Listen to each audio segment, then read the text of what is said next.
نحمده ونصلي على رسوله الكريم أما بعد قال الله سبحانه وتعالى في القرآن العظيم والفرقان المجيد أعوذ بالله من الشيطان الرجيم بسم الله الرحمن الرحيم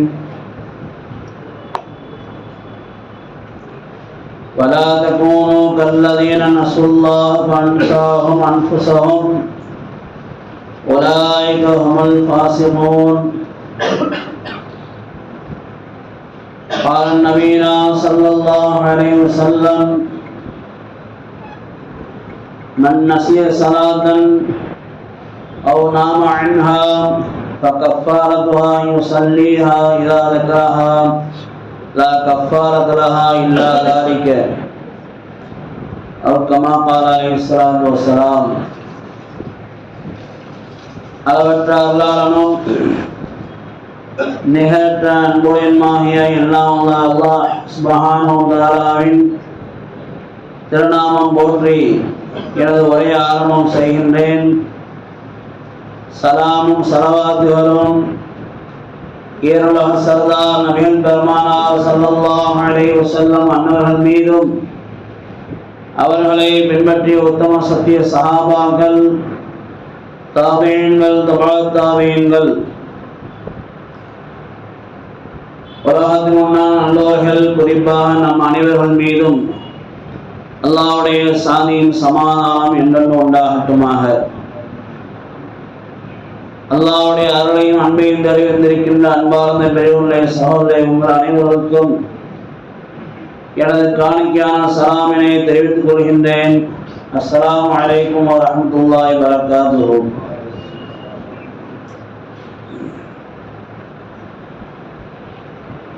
அல்லாஹ் நல்லடியார்களே, அல்லாஹ் சுப்ஹானஹு வ தஆலா மனித சமுதாயத்தை அஷ்ரஃபுல் மக்லூகாத் படைப்பினங்களே மிக சிறந்த படைப்பாக அல்லாஹ் படைத்திருக்கின்றான். அது மட்டுமல்ல, فَإِذَا قَالَ رَبُّكَ لِلْمَلَائِكَةِ إِنِّي جَاعِلٌ فِي الْأَرْضِ خَلِيفَةً அல்லாஹ் ரப்பல் ஆலமீன் தன்னுடைய மலாயிகத்துமாரிடத்தில் சொன்னான், நான் என்னுடைய ஹலீஃபா மனித இனத்தை படைக்கப் போகின்றேன் என்று அல்லாஹ் சொல்லி காட்டினான். ஆக இந்த உலகத்தில் படைப்பினங்கள் சிறந்தவர்களாகவும் அல்லாஹ்வுடைய ஹலீஃபாவாக பிரதிநிதியாகவும் இந்த உலகத்தில் அல்லாஹ்வுடைய கட்டளைகளை, அல்லாஹ் ரசூலுடைய கட்டளைகளை நாம் எடுத்து நடக்கக்கூடியவர்களாக அல்லாஹ் நம்மை இங்கே அனுப்பி வைத்திருக்கின்றான். ரப்பல் ஆலமீன் சொல்லும்போது, வலா தகூனு கல்லதீன நஸுல்லாஹ ஃபஅன்ஸாஹும் அன்ஃபுஸஹும், வலா தகூனு நீங்கள் ஆகிவிட வேண்டாம், கல்லதீன நஸுல்லாஹ் அல்லாஹ்வை மறந்தவர்களை போன்று நீங்கள் மறந்துவிட வேண்டாம். ஃபஅன்ஸாஹும் அன்ஃபுஸஹும் நீங்கள் அல்லாஹ்வை மறந்துவிட்டால் அல்லாஹ் உங்களை மறந்து விடுவான். உலாயிக ஹுமுல் ஃபாஸிகூன், யார் அல்லாஹ்வை மறந்து வாழ்கின்றார்களோ அவர்கள்தான் பாவிகள் என்று அல்லாஹ் சொல்கின்றார். ஆக கண்ணியத்துக்குரியவர்களே, இந்த வாரம் உங்களுக்கு மத்தியில் மறதியை பற்றி இஸ்லாம் என்ன சொல்கிறது என்ற விஷயத்தை ஒரு பேச வந்துள்ளேன். கண்ணியத்துக்குரியவர்களே, பெருமானார் ஸல்லல்லாஹு அலைஹி சொன்னாங்க, ஆபத்துல் இல்மி அன்-நிஸ்யான், கல்விக்குண்டான ஆபத்து மறதி என்பதாக சொன்னார்கள். மேலும் சொல்லப்படுகின்றது, அவ்வல் நாஸ், மனிதர்கள் ஆரம்பமானவர், மறதியிலும் ஆரம்பமானவர். மனிதர்கள் ஆரம்பமான மனிதர் யார் சொல்லுங்க? ஆதம் அலைஹிஸ்ஸலாம் அவர்கள் தான் மனிதர்களே ஆரம்பமானவர். அவர்கள் மறதியிலும் ஆரம்பமானவர்கள் என்று அல்லாஹ் சொல்கின்றான். அல்லாஹ் தஆலா குர்ஆன் ஷரீஃபில் சூரா பக்ராவில் சொல்லும்போது, வகுல்னா யா ஆதம் உஸ்குன் அன்த வ ஸௌஜுகல் ஜன்னத வகுலா மின்ஹா ரகதன் ஹைது ஷி'துமா வலா தக்ரபா ஹாதிஹி ஷஜரத ஃபதகூனா மினல் ஸாலிமீன். நாம் ஆதம் அலைஹிஸ்ஸலாம் அவர்களுக்கு சொன்னோம், ஆதமே உஸ்குன் அன்த வ ஸௌஜுக, நீங்களும் உங்களுடைய மனைவியும் அல் ஜன்னத சொர்க்கத்தில் நீங்கள் தங்குங்கள், வகுலாமின்ஹா ரவதன் ஹைது ஷேத்துமா, நீங்க விரும்பிய விதத்தில் அந்த சோனத்தில் பழங்கனிகளை சாப்பிடுங்கள். வலா தக்ரபா ஹாதி ஷஜரா, ஆனா இந்த மரத்தின் பக்கம் மட்டும், ஒரு மரத்தை மட்டும் அல்லாஹ் சொல்லி காட்டலாம். சொர்க்கத்தில் எல்லாத்தையும் அனுபவிச்சுக்கிறங்க, ஆனா ஒரு மரத்தின் பக்கம் மட்டும் நீங்க நெருங்கக்கூடாது. அப்படி நெருங்கி அதை ஏதாவது கை வச்சிட்டீங்கன்னா பத்தக்கூனாமின், நீங்கள் இருவரும் அநியாயம் செய்தவர்களாக ஆகிவிடுவீர்கள் என்று அல்லாஹ் சொல்கிறார். ஒரே ஒரு ஷர்த்து தான் ஒப்பந்தம். ஆனால் ரப்புல் ஆலமீன் சூரா தாஹாவில் 20வது அத்தியாயத்தில் 116வது வசனத்தில் சொல்லும்போது, வலகத் அஹினா இலா ஆதம ஃபநஸிய வலம் நஜித் லஹு அஸ்மா, நாம் ஆதம் அலைஹிஸ்ஸலாம் அவர்களிடத்தில் ஒப்பந்தம் செய்தோம், ஆனால் அவர்கள் அதை மறந்து விட்டார்கள். அந்த மறதி என்பது வலம் நஜித் லஹு அஸ்மா, வேண்டுமென்று அவர்கள் மாறு செய்யும் எண்ணத்தில் அவர்கள் அந்த ஒப்பந்தத்தை முடிக்கவில்லை. அது ஒரு மறதியின் காரணமாக அப்படி சென்று விட்டார்கள் என்று அல்லாஹ் சொல்லினார். ஆக மனிதர்களுக்கு அல்லாஹ் வைத்த பெயர் அல் இன்சான். லகத் ஹலக்னா இன்சான ஃபி அஹ்ஸனி தக்வீம், திட்டவட்டமாக நாம் மனிதனை மிக செவ்வையாக மிக அழகான வடிவத்தில் படைத்திருக்கிறோம் என்று அல்லாஹ் சொல்றார். இன்சான் என்று சொன்னாலே அதில் நிசியான், மறதியாளன் என்று அதனுடைய அர்த்தம். இன்சான் சொன்னாலே மறதியாளன் என்று அர்த்தம். ஆக முதல் மனிதர் அவருக்கு அல்லாஹ் அவரை படைத்து சொர்க்கத்தில் அமர்த்தினான். எல்லாம் சாப்பிடுங்க, ஒரு மரத்தின் பக்கம் மட்டும் நெருங்கிறார். ஆனால் ஷைத்தான் அவர்களை அதன் பக்கமாக வழிகெடுத்தான் என்று பல ஆயத்துகளில் சொல்லப்படுகிறது. ஆக கண்ணியத்துக்குரியவர்களே, ஆதம் அலைஹிஸ்ஸலாம் அவர்கள் அந்த கனியை சாப்பிட்டதன் காரணமாக இந்த உலகத்தில் வர வேண்டிய நிலைமை வந்தது. இது அல்லாஹ்வுடைய ஏற்பாடு. ஒரு தடவை ஆதம் அலைஹிஸ்ஸலாம், மூசா அலைஹிஸ்ஸலாம் இருவரும் அல்லாஹ்வுடைய சன்னிதானத்தில் ஆன்மா உலகத்தில் உரையாடி கொண்டார்கள். அதை ஸல்லல்லாஹு சொல்றாங்க ஹதீஸ்ல. மூசா அலைஹிஸ்ஸலாம் ஆதம் அலைஹிஸ்ஸலாத்தை பார்த்து கேட்டாங்க, ஆதமே, உங்களை அல்லாஹ் தன்னுடைய கரத்தால் படைத்தான், முதல் மனிதனாக படைத்து உங்களை சோனத்திலே அமர்த்தினான், உங்களை அல்லாஹ் கண்ணியப்படுத்தினான். நீங்கள் அந்த கனியை சாப்பிட்டதன் காரணமாக மனிதர்கள் எல்லோரும் இந்த துன்யாவுக்கு வர வேண்டிய நிலைமை வந்துவிட்டது. இது எதனால்? உங்களால் தான், நீங்கள் மறந்ததுனால தான், நீங்கள் செஞ்ச தவறுனால தான் இந்த மாதிரி ஏற்பட்டது என்பதால் மூசா அலைஹிஸ்ஸலாம் ஒரு குற்றம் சுமத்துகின்றார். ஆதம் அலைஹிஸ்ஸலாம் மூசா அலைஹிஸ்ஸலாம் அவர்களை பார்த்து கேட்டார்கள், ஆதமே, அல்லாஹ் உம்மை ஒரு சிறந்த தூதராக, மூசா கலீமுல்லாவாக, அல்லாஹ்விடத்தில் பேசக்கூடிய ஒரு நபியாக அல்லாஹ் அவங்களை ஆக்கியிருக்கிறான். உங்களுக்கு தௌராத் என்ற ஒரு மிகப்பெரும் வேதத்தை அல்லாஹ் வழங்கியிருக்கின்றான்.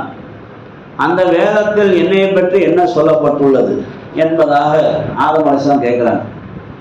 என்னைய பற்றி என்ன சொல்லப்பட்டுள்ளது? உங்களை பற்றி அல்லாஹ் என்ன சொல்லியிருக்காங்கன்னா, உங்களை படைப்பதற்கு 40 வருஷத்துக்கு முன்னாடி அல்லாஹ் கேட்குறான். ஆதம் அலைஹிஸ்ஸலாம்ங்கிறான், இந்த தௌராத் வேதத்தை என்னை படைக்கிறதுக்கு முன்னாடி எத்தனை வருஷத்துக்கு முன்னாடி இப்போ அல்லாஹ் அதை ஏற்படுத்தினாங்க? 40 வருஷத்துக்கு முன்னாடி. அப்போ அதில் என்ன எழுதப்பட்டிருக்கு?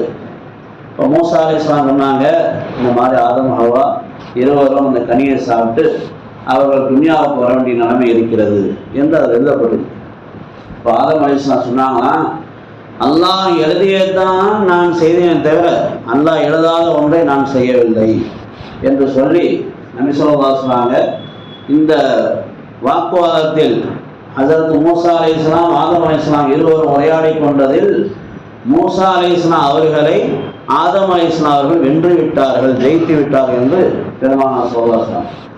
அல்லாஹ் ஏற்படுத்தாத ஒன்றை நான் செய்யலை, அவன் ஏற்படுத்தியிருக்கிறான், இப்படி சாப்பிடுவீங்க என்று அது நம்ம சாப்பிட்டோம், வெளியில் வந்தோம் என்பதாக ஆதம் அலைஹிஸ்ஸலாம் சொல்லியிருக்காங்க.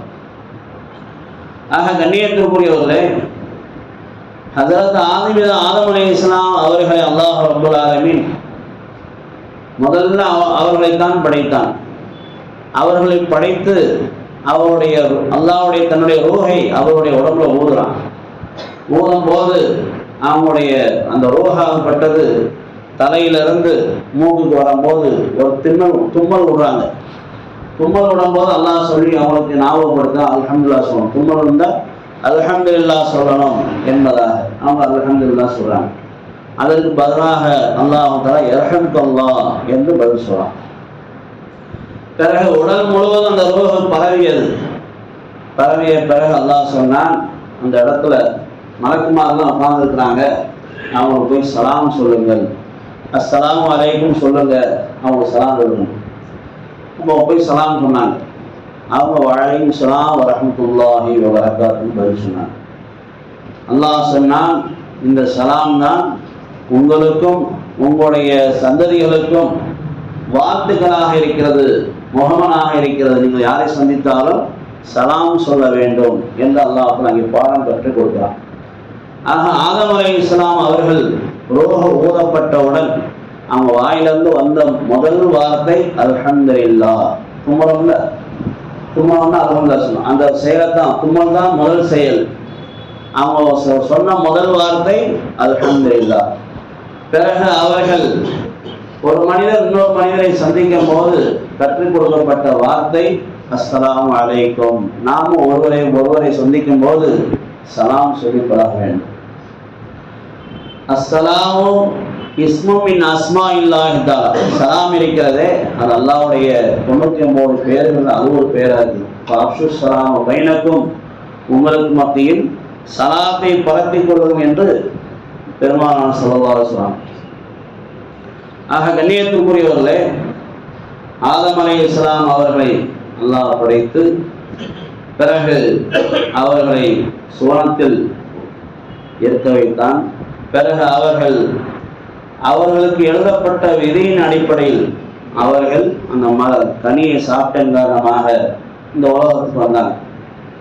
ஆக கண்ணியத்துக்குரியவர்களே, உலக வாழ்க்கையில் இயல்பாக அல்லாஹ் தஆலா மனிதர்களுக்கு மறதியை கொடுத்திருக்கிறார்.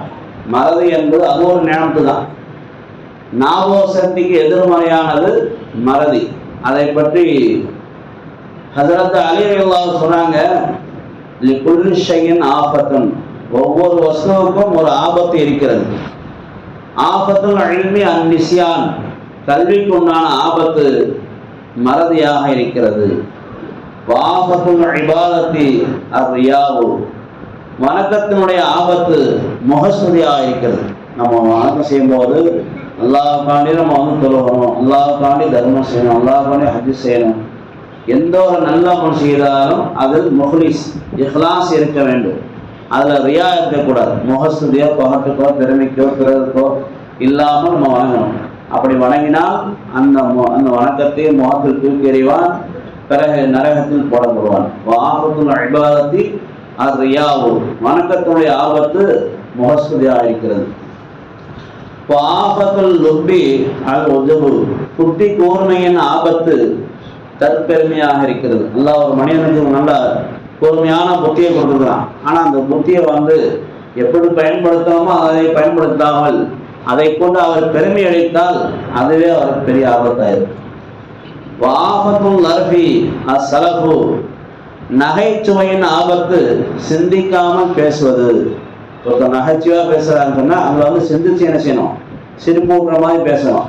சிந்திக்காம ஏதாவது பேசுனா அது அதுக்கு நகைச்சுவைக்கு ஆபத்தாயிரும். ஆபத்துல் ஜோதி அஸ்ஸரஃபு, கொடையின் ஆபத்து வீண் விரயம் செய்வதாகும். கொடைத்தன்மை நம்மகிட்ட வரணும், நிறைய சதகா தானம் தர்மம்னா சிக்கனம் இருக்கும். தேவையில்லாமல் இஸ்ராஃபான வீண் விரயமான செலவுகள் செய்யாமல் பொருள்களை பாதுகாத்து அது நல்ல வழியில செலவு செய்யணும். நல்ல வழியில செலவு செய்யறது தான் நல்லா அவங்க பொருளை கொடுப்பான். அப்ப கொடையினுடைய ஆபத்து வீண் விரயம் செய்வதாகும். ஆபத்துல் ஹயாயி அல் அஃபு, வெட்கத்தினுடைய ஆபத்து பலகீனமாகும். அல் ஹயாவு ஷுஅபத்து மினல் ஈமான், நபி ஸல்லல்லாஹு அலைஹி வஸல்லம் வெட்கம் இருக்கிறது, அது ஈமானுடைய ஒரு கிளையாக இருக்கிறது. இதா ஃபாத்தகல் ஹயாவு ஃபஃஅல் மா ஷி'த.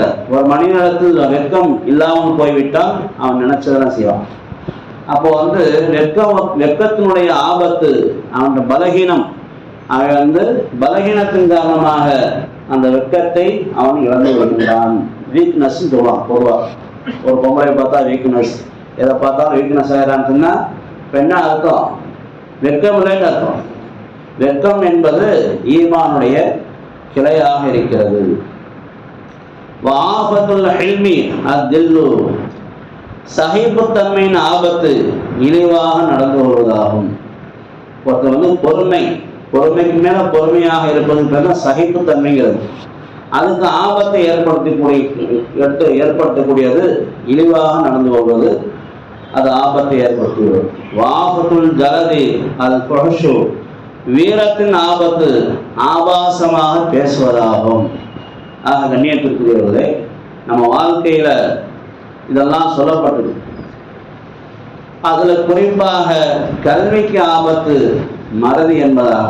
மறதி என்பது நம்ம இடத்தில் தேவையானது ஞாபகம் வச்சுக்கணும், தேவையில்லாத மறந்துடணும். லுக்மான் ஹக்கீம் அலைஹிஸ்ஸலாம் அவர்களை பற்றி குர்ஆன்ல சூரா லுக்மானை அல்லாஹ் இறக்கி வச்சுக்கணும். அவங்க சொல்றாங்க, நான் பல ஆயிரம் நபிமார்களுக்கு ஹிதமத் செஞ்சிருக்கிறேன், அவங்களுடைய உபதேசங்களை கேட்டிருக்கிறேன். 1000 வருஷம் இந்த உலகத்தில் வாழ்ந்தவங்க லுக்மான் ஹக்கீம். அவங்கள்ட்ட ஹிக்மத்து, உங்களுக்கு அறிவு ஞானம் எப்படி வந்துன்னு கேட்டாங்க. ஒருத்தர் கேட்கிறாரு, அஸ்ஸமத்து, நான் வாய் மூடி இருப்பேன், பொதுவாக தேவையில்லாமல் பேச மாட்டாங்க. அடுத்த அமானியத்தை பாதுகாப்பேன், அமானியத்தை நிறைவேற்றுவது. அடுத்து வாழ்க்கையில பொய் பேச மாட்டேன், உண்மையை பேசுவேன். இதனால எனக்கு அல்லாஹ் அறிவு ஞானத்தை அதிகப்படுத்தி கொடுத்தான். அந்த லுக்மான் அலைஹிஸ்ஸலாம் சொல்றாங்க, 8 விஷயத்தை நான் எல்லா நபிமார்களிலும் ஒரு சாராம்சமாக பெற்றுக்கொண்டேன். அதில் முதல் விஷயம், தொழுகையில் இருந்தால் உங்களுடைய கல்வை பாதுகாத்துக் கொள்ளுங்கள். அல்லாஹ் சொல்கிறான், கத் அஃலஹல் முஃமினூன் அல்லதீன ஹும் அன் ஸலாத்திஹிம் ஹாஷிஊன். மோமின்கள் வெற்றி அடைந்து விட்டார்கள். எவர்கள் சொன்னால், அவர்கள் தங்களுடைய தொழுகையில் உள்ளச்சம் ஓர்மையுடன் தொழுகக்கூடியவர் வெற்றி அடைந்து விட்டார்கள். அப்போ தொழுகையில் இருக்கும்போது உங்களுடைய கல்வை பாதுகாத்துக்கிறீங்க, அலைவாய் விடாதீங்க, அங்கேயும் சிந்தனை கொண்டு போகாதீங்க என்பார் சொல்றாங்க. அடுத்து இரண்டாவதாக, உணவில் இருக்கும்போது உங்களுடைய வயிற்றை பாதுகாத்துக் கொள்ளுங்கள். அளவுக்கு மீறி சாப்பிடாதீங்க, வயிற்றை பாதுகாத்துங்க. 3 பங்கு உணவு, 3 பங்கு தண்ணி, 3 பங்கு ஜாலியாக விட்டுருங்க. ஃபுல்லாக சாப்பிட்டீங்கன்னா அதனால் நோய் வியாதிகள் வரும், மறதி உண்டாகும். அடுத்து 3வது சொன்னாங்க, மக்களுக்கு மத்தியில் இருக்கும்போது உங்களுடைய நாவை பாதுகாத்துக் கொள்ளுங்கள். 4வது சொன்னாங்க, பிறர் வீட்டில் இருக்கும்போது உங்களுடைய கண்களை பாதுகாத்துக் கொள்ளுங்கள், அங்கேயும் என்ன சரி பார்க்காதீங்க. அடுத்து சொன்னாங்க, 2 விஷயங்களை வாழ்க்கையில் நீங்கள் மறந்து விட வேண்டும். அடுத்த 2 விஷயங்களை ஞாபகமாக வச்சுக்கணும். மறக்க வேண்டிய விஷயம், பிறர் நமக்கு கொடுத்த தொல்லைகளை மறந்து விட வேண்டும். அடுத்து, நாம் பிறருக்கு செய்த உபகாரத்தை மறந்துடணும். அதவே நினச்சிக்கிட்டு அதையே சொல்லி காட்டிட்டு அதை செஞ்சேன் இதை செஞ்சேன், அவன் நமக்கு எதுவுமே செய்யலைன்னு சொல்லிட்டு இதே புலம்பிக்கக்கூடாது. ஆனால் நம்ம உபகாரம் செஞ்சால் அல்லாஹ் அதுக்குண்டான உபகாரத்தை 1க்கு 10 நம்ம நல்லா கொடுத்துருவான். அந்த நம்பிக்கை வர வேண்டும். பிறர் செய்த தீமைக்கு பகரமாக நான் நன்மைகளை செய்தால் அவன் தீமையை செய்ய மாட்டான். இந்த 2 விஷயத்தை மறந்துடும். பிறர் நமக்கு செய்த தீமையை மறக்க வேண்டும், பிறருக்கு நாம் செய்த உபகாரத்தை மறந்துடணும். ஆனால் அவங்க நமக்கு செஞ்ச உபகாரத்தை ஞாபகம் வச்சு நம்ம அவங்களுக்கு நல்லது செய்ய வேண்டும். 2 விஷயத்தை ஞாபகமாக வச்சுக்கணும் வாழ்க்கையில். முதலாவது, எல்லா நிலையிலும் தொழுகையை நாம் ஞாபகத்தோடு இருக்கணும். அல்லாஹ் சொல்லினான், வஸ்தஈனு பிஸ்ஸப்ரி ஃபஇன்னஹா லகபீரத்து இல்லா அலல் ஹாஷிஈன் அல்லதீன யظنون அன்னஹும் முலாக்கு ரப்பிஹிம் வ அன்னஹும் இலைஹி ராஜிஊன். இந்த தொழுகை யாருக்கு அது சுமையாக இருக்குமா என்றால், யார் ஃபஇன்னஹா லகபீரத்து இல்லா அலல் ஹாஷிஈன், யாருடைய உள்ளத்தில் உள்ளச்சம் இல்லையோ, அல்லாஹ்வுடைய பயம் இல்லையோ, நாளை மறுமையினுடைய சிந்தனை இல்லையோ, அல்லாஹ்விடத்தில் நாம் ஒரு நாள் அல்லாஹ்வை சந்திக்க போகின்றோம், மௌத்து வரக்கூடியதாக இருக்குது, என்ற அந்த சிந்தனை இல்லாமல் யார் இந்த உலகத்தில் வாழ்கின்றார்களோ அவர்களுக்கு தான் இந்த தொழுகை பாரமாக இருக்கின்ற அல்லாஹ் சொன்னார் சூரா பக்ராவில். ஆக நாம் எல்லா நிலையிலும் அல்லாஹ்வுடைய சிந்தனையில் இருக்கின்றோம். வஹுவ ஐனமா தகூனும், நீங்கள் எங்கிருந்தாலும் அவன் உங்களுடன் அவன் இருந்து கொண்டே இருக்கிறான். ஆகையினால் எல்லா நிலையிலும் அல்லாஹ்வை பயப்பட வேண்டும், நினைவு வைக்க வேண்டும். அடுத்து இரண்டாவது விஷயம், எல்லா நிலையிலும் மௌத்துடைய சிந்தனையோடு வாழும். அல்லாஹும்ம பாரிக்னா ஃபில் மௌத்தி வ ஃபீமா பஅதல் மௌத். நபி ஸல்லல்லாஹு அலைஹி வஸல்லம், யா அல்லாஹ் எங்களுக்கு மௌத்துடைய நேரத்திலும் பரக்கத் செய்வாயாக, மௌத்துக்கு பிறகு வரக்கூடிய வாழ்க்கையில் நீங்கள் பரக்கத் செய்வாயாக என்று துஆ செய்யணும். நம்ம எல்லா நிலையிலும் மௌத்துடைய சிந்தனை இருந்தால் மனிதன் யாருக்கும் அநீதம் செய்ய மாட்டான், எந்த ஒரு கடமையும் அவன் விடமாட்டான், மறக்க மாட்டான். ஆக வாழ்க்கையில் நமக்கு மறக்க வேண்டியது சிலது இருக்கிறது, ஞாபகம் வைக்கணும் சிலது இருக்கிறது. அதை நாம் பிறருக்கு நாம் செய்த உபகாரத்தை மறந்துவிடும், ஆனால் அவர்கள் செஞ்ச உபகாரத்தை நம்ம ஞாபகம் வச்சுக்கணும். பிறர் நமக்கு செஞ்ச கெட்ட விஷயங்களை மறந்து மன்னிக்க வேண்டும். ஆனால் நம்ம வாழ்க்கையில் நல்லவன் செய்ய அல்லாஹ் நம்ம தௌஃபீக் செய்வானாக.